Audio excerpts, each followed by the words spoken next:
Hi guys, this is Manu Mishra. So welcome back with the session जिसमें आज हम लोग 17 अगस्त के द हिंदू न्यूज़पेपर का एनालिसिस करेंगे। So without wasting any time, here we start the analysis of today's newspaper. So the first news it's about Taliban और Afghanistan, we can say. ठीक है। सो हुआ क्या, अब ये कंफर्म हो चुका है कि तालिबान का पूरे तरीके से कंट्रोल हो चुका है अफगानिस्तान के ऊपर। कल परसों उन्होंने, डे बिफोर यस्टरडे, उन्होंने काबुल के ऊपर कैप्चर किया। और कल ये कंफर्म हो चुका था, जब जैसे ही गवर्नमेंट फेल हुई, आर्मी ने सरेंडर किया और पुलिस जो थी, पुलिस स्टेशन छोड़ के चली गई। जिसके चलते ये मान लिया गया है और तालिबान ने खुद बोल दिया है कि हमने पूरे तरीके से अफगानिस्तान को अपने कंट्रोल में ले लिया है। अच्छा, देखा जाए तो इस कंपैरिजन टू दी 1996 से लेके 2001 तक जो तालिबान ने रूल किया था इन 6 सालों में, उससे ज्यादा उससे ज्यादा पावरफुल तालिबान अभी है। उसका रीजन ये है कि जब 1996 से लेकर 2001 तक नॉर्दर्न अलायंस के जो वॉरलॉर्ड्स थे, वो बल्कि लड़ाई लड़ रहे थे तालिबान के अगेंस्ट। बट अभी हम देखें तो अभी कोई नहीं है तालिबान के अगेंस्ट लड़ेगा अफगानिस्तान में। पहले कुछ लोग थे जो तालिबान के अगेंस्ट खड़े हुए थे, but now there is no group, there is no community, there is no party जो तालिबान के अगेंस्ट लड़ने वाली है। तो इसी के चलते वही जो बताया गया कि काबुल के ग्रीन जोन में भी तालिबान के जो मिलिटेंट्स हैं वो भी घूम रहे हैं विद अ वेपन। और ग्रीन जोन मतलब काबुल का वो एरिया जो कि सबसे ज्यादा जहां पर सेफ गार्ड रखी जाती थी, जहां पर सबसे सिक्योरिटी रखी जाती थी, बिकॉज वहां पर बहुत एम्बेसीज थी, बड़े बड़े नेशनल बड़े बड़े कंट्रीज की। वहां पर एम्बेसीज थी उन ग्रीन जोन में। तो उन ग्रीन जोन में भी पेनिट्रेट करके तालिबान के मिलिटेंट्स, तो इससे यही पता लगता है कि तालिबान कि अफगानिस्तान के ऊपर पूरा तरीके से कंट्रोल हो चुका है तालिबान का। है ना। और ये जो फोटो दिखा रही है, फोटो यही बताया गया कि इतना इतना फियर है लोगों में, स्पेशली विमेन में और चाइल्ड में, गर्ल चाइल्ड में, कि तालिबान के आने से उनके बहुत सारे राइट्स ब्रीच हो जाएंगे। तो सब अफगानिस्तान को छोड़ना चाहते हैं। मूविंग फर्दर, सो कल केस, अच्छा, पिटीशन फाइल हुई थी सुप्रीम कोर्ट में पेगासस स्नूपिंग वाले केस को लेकर, और कल हियरिंग थी उसकी। सुप्रीम कोर्ट कल उसकी हियरिंग सुन रहा था। तो कल गवर्नमेंट ने रिप्लाई दिया उसी केस में, उस केस में रिप्लाई दिया गवर्नमेंट ने बोला कि जो हमारे ऊपर चार्जेस लगे हुए हैं स्नूपिंग के, पैगासस स्पाईवेयर का हमने गलत तरीके से यूज किया, हमने गलत तरीके से लोगों के ऊपर सर्विलेंस रखा, लोगों के राइट टू प्राइवेसी ब्रीच हुई, ये चार्जेस हमारे ऊपर लगाए गए, जो हमारे ऊपर एलिगेशन लगाए जा रहे हैं, वो एलिगेशन गलत है, वो डिसमिस, उनको डिसमिस करो। तो लोगों ने क्वेश्चन पूछा कि ऐसा क्यों, तो उन्होंने बताया कि ये हमारे ऊपर चार्जेस लगाए गए, हमारे ऊपर एलिगेशन लगाया गया, ये तो अनसस्टेन्ड मीडिया रिपोर्ट्स और अनकोरैबोरेटेड और इनकम्प्लीट मटेरियल, मतलब इनकम्प्लीट एविडेंस हमारे अगेंस्ट मिलते हैं। कोई कंप्लीट एविडेंस नहीं मिलता। आपके पास प्रूफ हो, आपके पास कुछ ऐसा एविडेंस हो जिससे प्रूफ हो सके कि इंडियन गवर्नमेंट ने आपके ऊपर सर्वेलेंस रखा गलत तरीके से और आपकी राइट टू प्राइवेसी को ब्रीच हुआ, ऐसा तो कहीं नहीं लिखा है।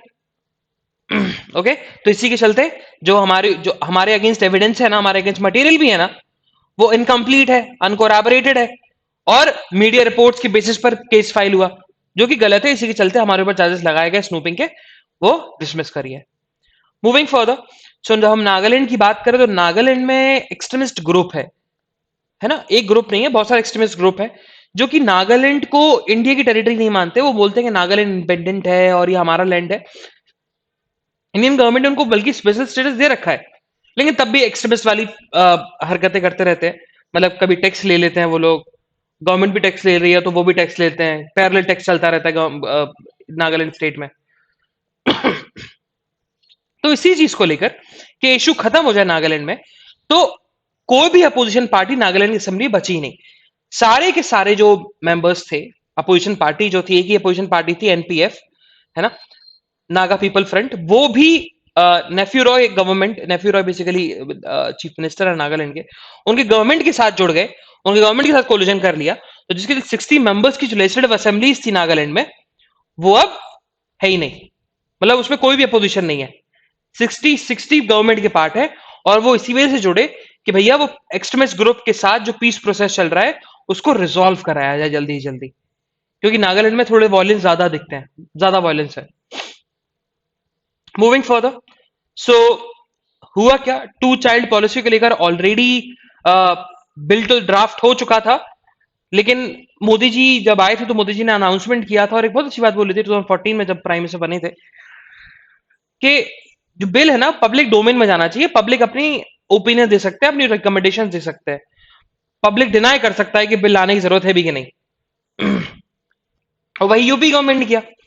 यूपी गवर्नमेंट ने भी जो ड्राफ्ट बिल बनाया था टू चाइल्ड पॉलिसी को लेकर, पॉपुलेशन कंट्रोल बिल को लेकर, वो पब्लिक पब्लिक डोमेन में रखा और 8,000 सजेशंस आए, है ना, 8,000 सजेशन आए, अराउंड 8,500 सजेशंस आए, और उन 8,500 सजेशन में से 8,200 सजेशन जो हैं वो बिल के सपोर्ट में है कि बिल को बनना चाहिए, बिल को होना चाहिए। तो जो 95% से भी ऊपर लोग चाहते हैं ये बिल प्रेजेंट होना चाहिए, इसको एक्ट बनना चाहिए। अब इस बिल के बहुत सारे नेगेटिव कॉन्सेप्ट्स भी हैं। अब जैसे नेगेटिव इसका ये है कि अगर किसी फैमिली में 3 बच्चे हैं, किसी कपल के 3 बच्चे हैं, तो अब उनका सिर्फ राशन कार्ड में 4 लोगों का नाम लिखा जाएगा, उस 5वें पर्सन का नाम नहीं लिखा जाएगा, मतलब सबसे सबसे जो लेटेस्ट चाइल्ड होगा। बहुत गवर्नमेंट स्कीम जो होती है, गवर्नमेंट स्कीम में जो आप वेलफेयर स्कीम्स होती हैं, उन वेलफेयर स्कीम में आपको पैसा मिलता है, मनी मिलता है, फूड मिलता है, जो भी चीज मिलती है, जो भी आपको रिलीफ मिलती है, सब्सिडीज मिलती है, वो गवर्नमेंट वेलफेयर स्कीम में आपको बेनिफिट नहीं मिलेगा। आप लोकल इलेक्शन में आप कंटेस्ट नहीं हो सकते। तो ये सारी जो चीजें हैं, ये सारी जो चीजें हैं वो आपके बिल में दी हुई है। आपको गवर्नमेंट जॉब में रिस्ट्रिक्शन लग जाएगी, स्टेट गवर्नमेंट जॉब्स में, प्रमोशंस में आपको रिस्ट्रिक्शन लगेगी, ये चीज बताई गई। ओके, ये बिल है, ये पास होगा। और moving further, so this something about city, तो हमें सिटी के बारे में नहीं पढ़ना है ना, will skip the city news. So we directly move to the north east page. North east page की हम बात करें तो उड़ीसा में विद इन 2 डेज, सिर्फ 2 दिन के अंदर अंदर 100 केसेस निकले हैं कोविड-19 के। और सबसे डरने वाली बात यह है कि इन 2 दिन में जो 100 केस निकले हैं, वो 100 केसेस जो है वो सिर्फ 0 से लेके 18 एज के ग्रुप के निकले हैं। और ये बहुत बड़ा स्पेकुलेशन है, और आईसीएमआर ने बोला भी है, और बहुत बड़े बड़े हेल्थ एक्सपर्ट्स ने भी बोला है कि इन दी थर्ड वेव अगर सबसे ज्यादा किसी कम्युनिटी या किसी ग्रुप को अफेक्ट करेगा कोविड-19 का वायरस, तो वो है चिल्ड्रन, मतलब 0 to 18 के एज में, क्योंकि उनको तो वैक्सीन लगी ही नहीं, बल्कि 18 के ऊपर वालों को वैक्सीन लग तो गई है। ओके, तो उनके पास सेफ गार्ड है, बट 0 से 18 लोगों के पास सेफ गार्ड नहीं है। इसी के चलते आईसीएमआर ने बताया भी कि थर्ड वेव में अगर सबसे ज्यादा कोई किसी में इंपैक्ट पड़ेगा तो वो 0 से 18 ईयर्स के एज ग्रुप के लोग होंगे। मूविंग फर्दर, सो सेंटर ने अनाउंस कर दिया है कि हम केरला को वैक्सीन सप्लाई करेंगे, क्योंकि केरला के पास कमी पड़ रही है, और केरला बहुत समय से मांग कर रहा था सेंट्रल गवर्नमेंट से कि हमारे पास इनएडिक्वेट सप्लाई है वैक्सीन की, तो हमें एडिक्वेट सप्लाई करें, है ना। तो इसी के चलते जो हेल्थ मिनिस्टर है मनसुख मांडविया ने बोला कि मीटिंग भी थी, मतलब जिसमें केरला के चीफ मिनिस्टर भी आए थे, पिनराई विजयन भी आए थे, और हेल्थ मिनिस्टर भी थे, Veena George, Kerala state government की। तो यूनियन हेल्थ मिनिस्टर ने बोल दिया और अनाउंस कर दिया कि we will make assurance that central would provide an adequate supply of vaccine to the state of Kerala. और उन्होंने एक चीज और बोली कि हाँ, अभी ओनम फेस्टिवल्स आ रहे हैं, तो ओनम फेस्टिवल्स में थोड़ा सा प्रिकॉशंस लेके चल रहा, ये आपकी ड्यूटी है। Moving further, so yes, so on the editorial page, तो आज हम देखेंगे, तो आज हमारे 4 एडिटोरियल इंपॉर्टेंट है ना, तो अपन चारों का ओवरव्यू लेंगे। और आज के मैं ओवरव्यू इस वजह से लेने वाले हैं, अपन इन डेप्थ एनालिसिस नहीं करने वाले, क्योंकि it's a very very easy editorials. आज के एडिटोरियल्स बहुत ही इजी हैं, बहुत ही कॉमन टॉपिक में है, ठीक है, तो उनको हम डिस्कस करेंगे, बट हाँ इंटरेस्टिंग है, तो उनको डिस्कस करने वाले हैं, ओवरव्यू लेने वाले हैं। So first one, it's about the fall of Kabul, इसको अपन पढ़ने वाले हैं, इसमें क्या दिया वो अपन पढ़ेंगे। Then it's about the beating plastic pollution, इसको अपन पढ़ेंगे। Then the third editorial, it's about the big opportunity, इसको अपन पढ़ने वाले हैं। सो इट्स अबाउट दी कि हमारे यहाँ जो मीडियन पॉपुलेशन है, मीडियन एज है इंडिया की, एवरेज मीडियन एज है इट्स 28 ईयर्स, तो उसके बारे में बताया गया कि इंडिया कैसे ग्रो कर सकता है। देन इट्स अबाउट दी, थोड़ा सा लीगल का इशू है ये, it's about the case for third party funding. तो चैम्पैरिटी और मेंटेनेंस और थर्ड पार्टी फंडिंग के बारे में अपन समझेंगे इस चीज में। तो ये 4 एडिटोरियल्स हमारे लिए इंपॉर्टेंट होंगे, इन 4 एडिटोरियल्स का अपन ओवरव्यू लेने वाले हैं। ओके, चलो। Now the first editorial, so it's about the fall of Kabul. So what happened, अच्छा इस एडिटोरियल में बात क्या की गई, बताया गया कि देखो ऑलमोस्ट 20 ईयर्स, 20 साल बाद वही हिस्ट्री रिपीट हुई।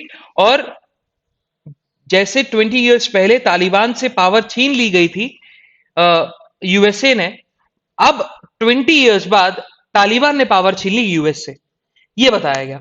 और उन्होंने ये भी बता दिया कि अब जब यूएस निकल रहा था, यूएस ने जब अपने आर्मी को, अपने सोल्जर्स को बुला लिया था, वापस बुला लिया था, उन्होंने बोला था कि कुछ सोल्जर्स यहीं पर रहेंगे, एम्बेसीज के लोग यहीं पर रहेंगे और एम्बेसीज के लोग नहीं जाएंगे। बट एम्बेसीज के जो लोग हैं, अमेरिकन सिटीजन से जो एम्बेसी में थे, उनको भी अबेंडन करना पड़ा अफगानिस्तान को, उन लोगों को भी एवैक्यूएट करना पड़ा अमेरिका को। तो बहुत बड़ा इशू है। हाँ, तालिबान ने जरूर अश्योर किया है कि हम कोई रिवेंज लेने नहीं आए, हमें यूएस से अब रिवेंज नहीं चाहिए, बट हम हाँ अफगानिस्तान पे कंट्रोल करेंगे और अफगानिस्तान को रूल करेंगे, और वो भी इस्लामिक आइडियोलॉजी पर, इस्लामिक लॉ से, इस्लामिक लॉ के अकॉर्डिंग। हमें किसी से रिवेंज नहीं लेना, जरूर हमें यूएस ने परेशान किया, बट हम उसको परेशान नहीं करेंगे, ये जरूर कहना है। लेकिन ये पूरे वर्ल्ड के सामने ये समझ में तो आ रहा है कि यूएसए जो है वो डिफीट खा चुका है अफगानिस्तान से।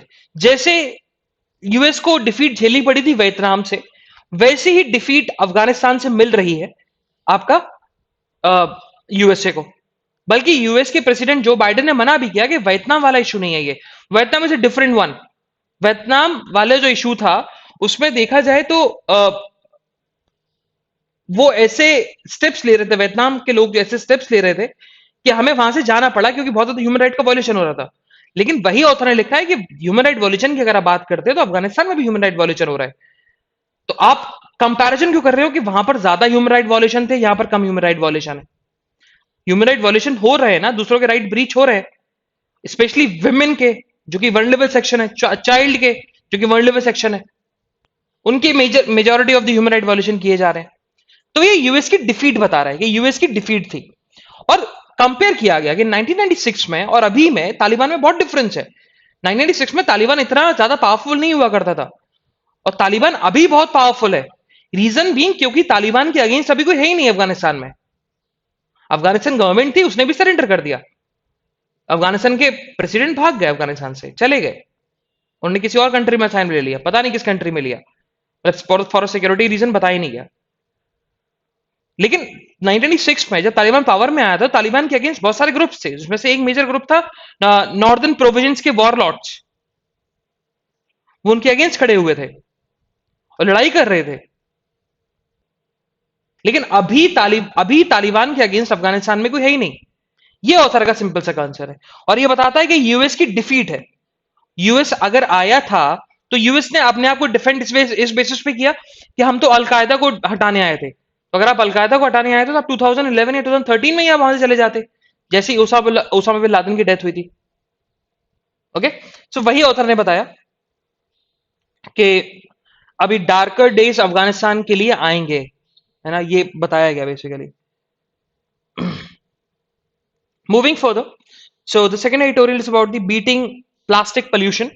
So अच्छा, ये एडिटोरियल जो है, ये एडिटोरियल बेसिकली बताता है कि अभी plastic waste management amendment rules आए, सेंटर नोटिफाई किए थे, है ना, और बताया गया कि कौन कौन से प्लास्टिक जो है आप यूज नहीं कर सकते। जैसे आप उन आर्टिकल्स जो एवरीडे यूज में आते हैं, है ना, जिनका यूज सिर्फ 1 मिनट या कुछ घंटों का होता है। और अब रूल्स के अकॉर्डिंग है क्या, उन रूल्स के अकॉर्डिंग प्लास्टिक की मैन्युफैक्चरिंग, उसकी सेल, उसका single use of goods made with plastic, polystyrene और एक्सपेंडेड पॉलिस्टीन, जैसे कि ईयरबड्स हो गए, प्लेट्स हो गई, कप्स हो गए, ग्लासेस हो गई, कटलरीज हो गई, रैपिंग हो गई, पैकिंग फिल्म्स हो गई, ये सब प्रोहिबिट हो जाएंगे, ये सब बंद हो जाएंगे from the 1 July. 1 July next year से, 1 July of the next year, मतलब 2022 से ये सारी चीजें बैन कर दी जाएंगी, प्लास्टिक का कोई भी यूज नहीं होगा। ओके, और अभी भी बताया गया कि फ्रॉम 30 सितंबर टिल फ्रॉम 30 सितंबर जो कैरी बैग्स है ना, कैरी बैग्स मतलब प्लास्टिक बैग्स जो है, प्लास्टिक कैरी बैग्स जो है, वो the must be a least 75 microns thick होने चाहिए वो, मतलब मिनिमम 75 माइक्रोन्स थिक होंगे वो प्लास्टिक बैग, तभी जाके आप उनको यूज करोगे फ्रॉम 30 सितंबर। और from 31 December from the next year अगर आप कैरी बैग्स यूज करना चाहते हो तो 120 माइक्रोन्स का एटलीस्ट होना चाहिए। ये बेसिकली बताया गया। ओके, तो अब वही ऑथर ने बताया कि अब ये डिसीजन लिया गया ना, ये डिसीजन बेसिकली ऐसा नहीं है कि सरकार को सपने आ रहे थे। हाँ, जरूर मोदी जी का सपना जरूर था कि प्लास्टिक को एलिमिनेट करना है उनका। उन्होंने उन्होंने अब वो 2018 में वर्ल्ड एनवायरनमेंट डे के समय बोला था उन्होंने कि बाय द ईयर ऑफ 2022 मैं इंडिया से पूरे तरीके से प्लास्टिक को एलिमिनेट करना चाहता हूं, सिंगल यूज प्लास्टिक को पूरे तरीके से एलिमिनेट करना चाहता हूं। ये उन्होंने 2018 में बोला था कि बाय द ईयर 2022 हम ये कर देंगे। और हाँ, अगर ये रूल सही तरीके से इंप्लीमेंट होते हैं, एग्जीक्यूटिव सही तरीके से काम करती है इनको इंप्लीमेंट करने में, तो हाँ, जो मोदी जी का सपना था सिंगल यूज प्लास्टिक को बैन करने का, वो पूरा हो सकता है।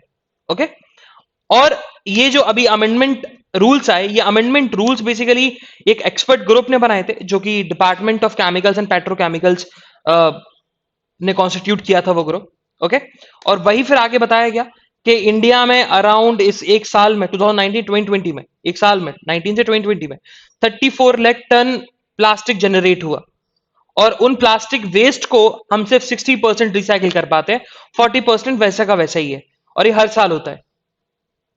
और एक स्टडी भी आई, स्टडी में बताया गया कि top 100 global producers of polymers जो है, पॉलीमर्स बेसिकली देखा जाए तो प्लास्टिक वेस्ट से ही निकलता है, तो 6 जो है वो इंडिया से आते हैं। 6 जो है वो इंडिया से आते हैं, आउट ऑफ टोटल 100 जो है, टॉप 100 में से 6 इंडिया से आते हैं। और वही बताया गया। ओके, तो अगर हम देखा जाए तो इंडिया बहुत सपोर्टिव है, इंडिया बहुत सपोर्टिव है क्लीनिंग को लेकर, क्लीनिंग ऑफ ओशियंस को लेकर, वो कि अभी ये वाले एडिटोरियल में बात की गई, बिग अपॉर्चुनिटी में भी बताया गया कि इंडिया बहुत सपोर्टिव रहता है। ये तो G7 की बता रही है, ये इसमें बिग अपॉर्चुनिटी G20 का बताया कि इंडियन जो है, इंडिया जो है बहुत आगे है कि एनवायरमेंट को कैसे सेफ गार्ड किया जाए in as comparison to other countries like USA, like France, Germany. Okay, हाँ, तो अपन इस पे आते हैं। तो हाँ, अगर हम यूएन की बात करें तो हाँ, इंटरनेशनल व्यू भी अब थोड़ा थोड़ा चेंज हो रहा है। उन्होंने भी यूनाइटेड नेशन प्लास्टिक ट्रीटी को सपोर्ट किया, उसकी ग्रोथ पे बात करी। G7 कंट्रीज भी बहुत सपोर्टिव है कि हमें ओशियंस को क्लीन करना है। इंडिया भी बहुत सपोर्टिव है कि हमें ओशियंस को क्लीन करना है, क्योंकि जो इन्वायरमेंट इंपैक्ट पड़ता है ना, वो इन्वायरमेंट इंपैक्ट बॉर्डर्स नहीं देखता। साइक्लोन अगर इंडिया में आ रहा है तो हो सकता है श्रीलंका में भी आ जाए, तो इसका मतलब ये नहीं है कि सिर्फ श्रीलंका में ही आएगा, इंडिया में नहीं आ सकता, दोनों जगह आ सकता है, 3 कंट्रीज में आ सकता है। तो एनवायरमेंट का जो इम्पैक्ट है वो नेगेटिव इम्पैक्ट हर जगह आता है।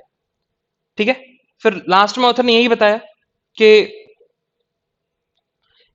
इंडिया को environment regulations, policies, rules, amendment ये सब बन तो जाते हैं, बट मेजर चीज है उसका इंप्लीमेंटेशन, और हमें सही तरीके से इंप्लीमेंट करने की जरूरत है। ओके, सो ये था second editorial. Now the third editorial, it's about the big opportunity. अच्छा, तो ये एडिटोरियल जो है ना, ये एडिटोरियल अपन इसका ओवरव्यू लेंगे तो उसका इसमें ये है कि बताया गया कि एक इंटरनेशनल, बहुत सारी इंटरनेशनल स्टडीज हुई, इंटरनेशनल स्टडीज में पता लगा कि जो इंडिया की मीडियन एज है, एवरेज मीडियन एज है, वो 28 ईयर्स है। मतलब majority of the population in India are of 28 years. और वहीं बात हम चाइना की करें तो चाइना में 37 ईयर्स है। वहीं बात हम वेस्टर्न यूरोप की करें, वेस्टर्न यूरोप मतलब फ्रांस हो गया, यूके हो गया, इन सब की करें, इन कंट्रीज की करें, तो यहां पर 45 एज है।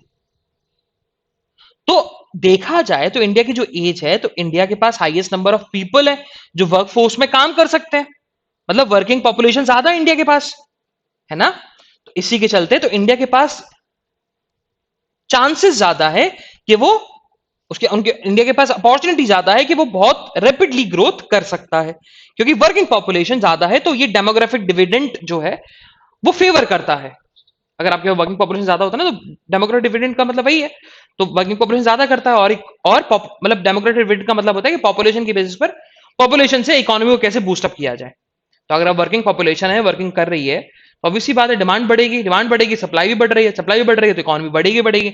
वही ऑथर ने बताया कि बहुत सारी स्टडीज हुई, और बहुत सारी स्टडीज में फिर ये भी बताया, जैसे OECD की स्टडी हुई, organisation for economic cooperative and development की स्टडी हुई, उन्होंने बताया, वर्ल्ड बैंक की स्टडी हुई, तो उन्होंने ये बताया कि अभी जो जो चल रहा है, बाय द एंड ऑफ 2021 बहुत सारी चीजें देखने को मिलेगी। पर कैपिटा इनकम डिक्रीज हो जाएगी लोगों की। ये बताया गया कि बहुत सारे लोग स्कूल छोड़ देंगे, बहुत सारे लोगों की जॉब चली जाएगी, बहुत सारे लोग इन्वेस्टमेंट लो कर देंगे, बहुत सारे लोगों का डिस्प्लेसमेंट हो जाएगा। तो ये बताया गया ग्लोबल ट्रेड कम हो जाएगा, सप्लाई चेन कम हो जाएगी, उसमें डिसइंटीग्रेशन आ जाएगा। Reason because of the pandemic. फिर दूसरा रीजन बताया कि देखो पैंडेमिक के साथ साथ और भी चीजें हैं, क्लाइमेट चेंज। अगर देखा जाए तो इंडिया के पूरे वर्ल्ड में नॉन डिग्रेडेबल वेस्ट प्लास्टिक्स का यूज, बायोमेडिकल वेस्ट, उसका बहुत ज्यादा यूज होने लगा, बहुत ज्यादा वेस्ट होता है। हम ऑर्गेनिक चीजें यूज नहीं करते, हमें ऑर्गेनिक चीजें यूज करनी चाहिए, है ना। तो अब देखा जाए तो जो इफेक्ट हुआ है इंक्रीज यूज ऑफ प्लास्टिक्स का ड्यूरिंग द पैंडेमिक, वो गया कहां प्लास्टिक? वो ओशियंस में गया, लैंडफिल्स में गया, जिसके चलते जो फिशरीज का कॉस्ट है, टूरिज्म है, मैरीटाइम ट्रांसपोर्ट इंडस्ट्रीज है, उनमें बहुत बड़ा इंपैक्ट पड़ेगा। उनमें अराउंड $40 बिलियन का इंपैक्ट पड़ने वाला है, according to the United Nation environment programme report के, उसके अकॉर्डिंग, उस रिपोर्ट के अकॉर्डिंग, यूएन की रिपोर्ट है। लेकिन वही फिर ऑथर ने बताया कि देखा जाए तो इंडिया जो है, इंडिया बहुत एग्रेसिव है पॉपुलेशन पोल्यूशन को लेकर के, इन्वायरमेंट पोल्यूशन को कैसे कंट्रोल किया जाए, उसको कैसे एलिमिनेट किया जाए। और G20 कंट्रीज में बताया गया, G20 कंट्रीज में सिर्फ दो ही नेशन है जो कि बात करती हैं कि एनवायरमेंट पे इंपैक्ट नहीं आना चाहिए, एक तो इंडिया, दूसरा यूके। ओके, देन फिर आगे बताया गया, फिर आगे वही चीजें बताई गई कि क्या क्या करना चाहिए। पब्लिक प्राइवेट पार्टनरशिप करनी चाहिए। जो प्राइवेट पार्टनरशिप है, जो प्राइवेट है वो वर्किंग के ऊपर देखेगा, और पब्लिक जो है वो बहुत सारी चीज देखेगा कि ह्यूमन डेवलपमेंट देखेगा कि आदमी खुश हो रहा है उनकी सर्विस से कि नहीं, एनवायरमेंट देखेगा, ये सारी चीजें पब्लिक देख लेगा, पब्लिक सेक्टर देख लेगा, प्राइवेट सेक्टर वर्किंग देख लेगा कि वर्किंग को कैसे एफिशिएंट बनाया जाए, और पब्लिक का देखेगा कि एनवायरमेंट कैसे स्ट्रेंथन किया जाए, स्ट्रॉन्ग किया जाए। और वही बात बताया गया कि एक रिपोर्ट निकल के, एक सर्वे हुआ था, सर्वे में पता लगा कि 85% ऑफ द इंडियन यूथ वो इंटरेस्टेड है कि हमें ग्रीन जॉब्स करनी है। ग्रीन जॉब्स मतलब जिसमें पोल्यूशन वाला काम नहीं है, जिसमें जिस काम करने से एनवायरमेंट पे नेगेटिव इंपैक्ट नहीं पड़ेगा, ये बताया गया। ओके, और लास्ट में उतना लिखा है कि हमारी जो इंडिया में पॉपुलेशन है बहुत यंगर है, और हम लोग बहुत क्लाइमेट कॉन्शियस होते हैं, और हम लोग जानते हैं कि क्या इंपैक्ट पड़ेगा क्लाइमेट चेंज का, नेचुरल डिजास्टर इंक्रीज हो जाएंगे, उसका क्या इंपैक्ट पड़ेगा। तो इसी के चलते हम लोग चाहते हैं कि we are acting toward a greener tomorrow, कि ग्रीन ग्रीन हो जाए कल तक मतलब वर्ल्ड में ग्रीनरी ज्यादा हो, वही है। और क्लाइमेट चेंज के इनिशिएटिव्स घर से ही होते हैं, स्कूल से होते हैं, कम्युनिटी से होते हैं, वही ऑथर ने बताया कि और भी चीजें इंपैक्ट है, बट इंडिया के पास बहुत बड़ा चांस है as comparison to the other countries, because of the younger population, working population हमारे पास ज्यादा है, तो हम ज्यादा रैपिडली ग्रोथ कर सकते हैं, और हम बाय द एंड ऑफ 2030 हम लोग टॉप 3 कंट्रीज में in perspective of economy. Moving further, so now the fourth editorial is about the case for third party funding. Okay, अच्छा, ये जो एडिटोरियल है ना, ये एडिटोरियल बेसिकली बताया गया कि आप थर्ड पार्टी को भी फंड कर सकते हो। अब थर्ड पार्टी को फंड करने का मतलब होता क्या है, अच्छा ये मैं बता देता हूँ, इसका ओवरव्यू दे देता हूँ, उसमें क्या डिस्कस किया गया और किस चीज में बताया गया। देखो, ए और बी केस लड़ रहे हैं, है ना, दो पार्टीज के बीच में केस है, लेकिन जब केस फाइल करते हो तो लिटिगेशन कॉस्ट लगती है। आप एडवोकेट हायर करते हो, आप वकालतनामा लगता है, नोटरी लगती है, तो बहुत सारी चीजें, बहुत सारा पैसा लगता है लिटिगेशन में, स्पेशली जब बल्कि कॉमर्शियल केस हो, सिविल केस हो, उसमें ज्यादा पैसा लगता है। तो वही बताया गया कि कोई थर्ड पार्टी जो कि केस की पार्टी नहीं है, कोई थर्ड पर्सन जो कि केस का जिसका कोई केस से लेना देना नहीं है, वो पैसा दे रहा है किसी एक पार्टी को, पिटिशनर को, रिस्पोंडेंट को पैसा दे रहा है एज ए लिटिगेशन कॉस्ट। लेकिन क्वेश्चन उठता है, इस थर्ड पार्टी को फायदा क्या? तो फायदा थर्ड पार्टी को ये होता है कि एट द एंड जब केस जीतता है कोई भी पर्सन, तो उसको कंपनसेशन मिलेगा, वो कंपनसेशन का शेयर इस पर्सन को मिल जाता है, और ज्यादा पैसा मिल जाता है, वही बताया गया। तो वही ऑथर ने लिखा कि ये जो थर्ड पार्टी फंडिंग है ना, ये अच्छी चीज है, ये एक्सेस टू जस्टिस दिलाती है, क्योंकि हो सकते हैं कि बहुत सारे लोग होते हैं जो कि because of the litigation cost case ही नहीं लड़ते, और मेरा पैसा, अगर थर्ड पार्टी का पैसा लगा हुआ है और मैं अगर केस का पार्टी नहीं हूं, तो ऑटोमेटिकली केस का पार्टी बन जाऊंगा और मैं पुश करूंगा कि मुझे जस्टिस मिले। तो एक्सेस टू जस्टिस बहुत जल्दी हो जाता है। लेकिन इसका मिसयूज भी बहुत ज्यादा होता है। ये बताया गया कि ये जो कॉन्सेप्ट है ना, ये कॉन्सेप्ट बेसिकली मिडिवल टाइम का है। मिडिवल इंग्लैंड में इस कॉन्सेप्ट का बहुत बड़ा मिसयूज होता था कि बड़े बड़े जो लोग हुआ करते थे, लैंडलॉर्ड्स, मनी लेंडर्स, ये लोग इस कॉन्सेप्ट का यूज करके अपने एनिमीज के अगेंस्ट यूज करते थे, अपने बिजनेस राइवल्स के अगेंस्ट यूज किया करते थे, अपने पॉलिटिकल राइवल्स के अगेंस्ट यूज किया करते थे। तो वही ऑथर ने बताया कि हाँ, वैसे है तो इंडिया में ही एप्लीकेबल, थर्ड पार्टी कॉस्ट हो सकता है, थर्ड पार्टी फंड कर सकता है आपके केस में, बट पहले से ही कॉन्ट्रैक्ट होना चाहिए और कोर्ट को पता होना चाहिए। ये दो चीजें एसेंशियली होनी चाहिए, है ना, कॉन्ट्रैक्ट पहले से हो और उसके साथ साथ कोर्ट को पता हो। जब तक कोर्ट को अगर नहीं पता होगा तो दिक्कत में आ जाओगे। ओके, देन लास्ट में फिर ऑथर ने यही लिखा कि देखा जाए तो दो सिचुएशन में ये थर्ड पार्टी फंडिंग का कॉन्सेप्ट नहीं लगता, एक तो मेंटेनेंस वाला केस और एक चैम्पैरिटी वाला केस। ओके, दो केसेस में नहीं लगता, और वही फिर आके ऑथर ने लिखा है कि चैम्पैरिटी और मेंटेनेंस में भी लगना चाहिए। रीजन बीइंग, क्योंकि मिडिवल टाइम में इसका मिसयूज होता था, लेकिन अब इस टाइम में मिसयूज होना कम चांसेस है, और एक्सेस टू जस्टिस ज्यादा इंपॉर्टेंस रखता है। Okay, so read it, it's a very simple one and interesting also. Okay, moving further. So NCP के जो चीफ हैं शरद पवार ने बोला है कि there is a need to lift a 50% cap on quota, कि भैया जो ओबीसीज के ऊपर आपने 50% का कैप लगा रखा है, उस कैप को हटाने की जरूरत है। ये बेसिकली रमेश पवार का कहना है। Moving further, so evacuation post as Kabul airport shuts. हुआ क्या, काबुल एयरपोर्ट इकलौती टेरिटरी बची हुई थी जिसपे तालिबान का कंट्रोल नहीं था, लेकिन अब काबुल एयरपोर्ट पे पूरे तरीके से कंट्रोल हो चुका है तालिबान का। उनके सारे चेक पॉइंट्स पे तालिबान के मिलिटेंट्स खड़े हुए हैं, सारे सब जगह, जिसके चलते जो इवैक्यूएशन प्रोसेस था काबुल एयरपोर्ट से, जो कि बहुत सारी कंट्रीज कर रही थी, वो रुक गया, वो अभी शट हो गया, क्योंकि अभी तालिबान से बात करनी पड़ेगी, परमिशन लेनी पड़ेगी अब सारी गवर्नमेंट्स को, चाहे इंडियन गवर्नमेंट क्यों ना हो, है ना। और वही गवर्नमेंट ने बोला है कि हम कुछ भी कर ले, हम अपने इंडियन सिटीजन्स को वापस लेके आएंगे, ये बोल दिया है।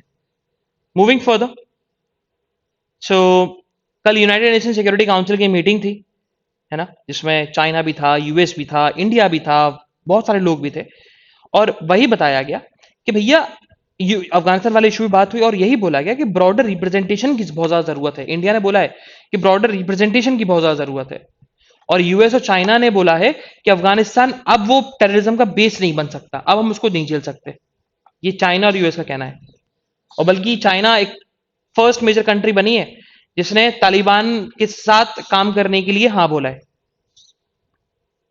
मूविंग फर्दर, सो बांग्लादेश जो है, मतलब साउथ ईस्ट एशियन नेशंस का भी बहुत बड़ा स्टैंड होता है, तो बांग्लादेश ने भी बोला है कि अफगानिस्तान में तालिबान का रूल नहीं बल्कि डेमोक्रेटिक गवर्नमेंट आनी चाहिए। डेमोक्रेसी को प्रमोट कर रहे हैं, बता रहे हैं कि डेमोक्रेसी होनी चाहिए बांग्लादेश में। गवर्नमेंट की रिपोर्ट आई, union health ministry union health ministry की रिपोर्ट में बताया गया कि अराउंड 2.89 करोड़ डोसेज वैक्सीन के स्टेट्स को हमने दे रखे हैं, ये बेसिकली बताया गया है। ओके, सो स्टेट के पास वैक्सीन की कमी नहीं है, बहुत सारे लोग स्किप कर रहे हैं, ये बहुत बड़ा प्रॉब्लम है। सुप्रीम कोर्ट ने क्वेश्चन पूछा है पार्लियामेंट से कि क्या जरूरत थी। अच्छा, यही चीज दिखाता है कि अब इंडिया में ड्यू प्रोसेस ऑफ लॉ है, प्रोसीजर स्टैब्लिश बाय लॉ नहीं है, क्योंकि प्रोसीजर स्टैब्लिश बाय लॉ में आप एग्जीक्यूटिव से क्वेश्चन पूछते हो सिर्फ, लेजिस्लेचर से नहीं। लेकिन इस केस में देखो, सुप्रीम कोर्ट ने क्वेश्चन पूछा है किससे, पार्लियामेंट से, गवर्नमेंट से यही पूछा है ना कि क्या रीजन था इस बिल को लाने का, what the reason behind this for introducing this bill. तो लेजिस्लेचर से क्वेश्चन पूछ रहा है, तो जब लेजिस्लेचर से क्वेश्चन पूछता है किसी कंट्री का जुडिशियल कोर्ट, जुडिशियल बॉडी, तो उसका मतलब यह है कि उस कंट्री में ड्यू प्रोसेस ऑफ लॉ है। ओके, और यही चीज सुप्रीम कोर्ट ने क्वेश्चन पूछा टू द सेंट्रल गवर्नमेंट, भैया आप ये बताइए कि जो आपने ट्राइब्यूनल रिफॉर्म्स बिल, जिसमें आपने 9 ट्राइब्यूनल्स को बेसिकली हटा ही दिया, रिमूव भी कर दिया, उसको क्या रीजन था उस बिल को इंट्रोड्यूस करने का। Moving further, so world news में हम बात करें तो बस वही बात लिखा गया, चाइना गवर्नमेंट ने बोला है और चाइना गवर्नमेंट ने ये बोला भी है, चाइना ने बोला भी है कि हम होप करते हैं कि तालिबान जो है, तालिबान के साथ हमारे स्मूथ ट्रांजिशंस हो, हमारे स्मूथ फंक्शंस हो, हम लोग अच्छे दोस्त बन जाएं, ऐसा चाइना सोच रही है। और news from Zambia, Africa, Africa continent से एक कंट्री है जाम्बिया। तो जाम्बिया के बहुत बड़े बिजनेसमैन, बिजनेस टाइकून हैकिंडे हैकिलिमा, हैकिलिमा बेसिकली अब जाम्बिया के प्रेसिडेंट बन चुके हैं। सो राइट इट डाउन, उनका पहले ये लिखना कि पहले कौन थे, है ना, आउटगोइंग प्रेसिडेंट कौन थे और अब कौन है। तो अब तो पता ही है, अब तो हैकिंडेल हैकमिनिया है, और आउटगोइंग जो प्रेसिडेंट थे वो थे Edgar Lungu, Edgar Lungu outgoing president, और अभी जो प्रेसिडेंट बने जाम्बिया के वही हैं। ओके, सो इकोनॉमिक न्यूज में हमारे एग्जामिनेशन पर्सपेक्टिव से ऐसी कोई इंपॉर्टेंट न्यूज नहीं है। Same goes with the sports news. So ये था हमारा आज का एनालिसिस। हो ओके, हम लोग कल फिर मिलेंगे with some exciting news, some exciting current affairs. तब तक के लिए bye bye guys, have fun and enjoy your day. Bye bye guys.